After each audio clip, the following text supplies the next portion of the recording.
I learned the hard way when I tried my hand at trading timeframes shorter than a day.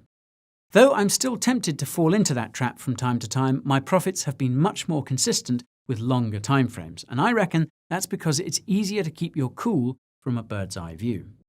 On that note, it boggles my mind that so many crypto holders don't factor in BTC when analysing their favourite altcoins.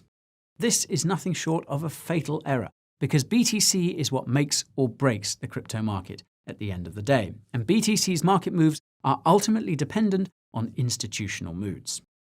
Altcoins, on the other hand, are a whole different ballgame, because most of their holders are highly emotional retail investors looking to get rich quick.